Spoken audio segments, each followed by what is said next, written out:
एक मशहूर डॉक्टर से मुलाकात। मैंने पूछा कि अच्छी सेहत का राज क्या है।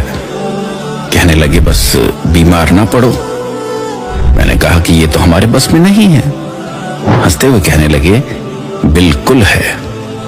मैंने कहा आप बताइए, मैं बिल्कुल अमल करूंगा।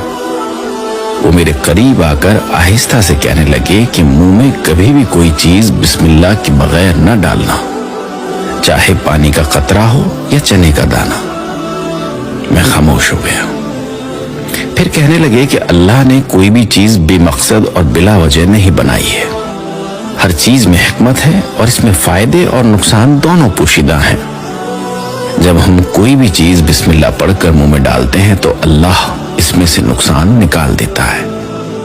हमेशा बिस्मिल्लाह पढ़कर खाओ पियो और दिल में बार बार अल्लाह का शुक्र अदा करते रहो, कभी बीमार ना पड़ोगे। मेरी आंखें तर हो चुकी थी ये सोचकर कि ये कितना बड़ा आलिम है। देर हो रही थी। मैं सलाम करके उठने लगा तो वो मेरा हाथ पकड़कर कहने लगे कि खाने के हवाले से आखिरी बात भी सुनते जाओ। मैं जी कहकर बैठ गया।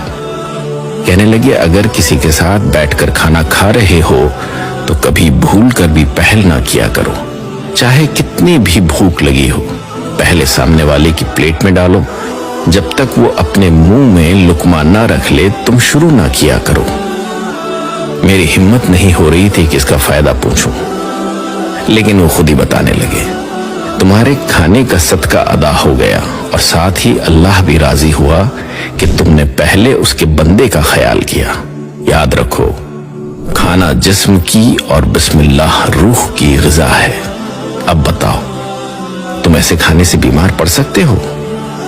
मैं बेसाख्ता उनके चेहरे पर अपने दोनों हाथ रखकर तेजी से जाने के लिए मुड़ा और ये सोचने लगा कि दीन की इन छोटी छोटी बातों से हम और हमारे माशरे के लोग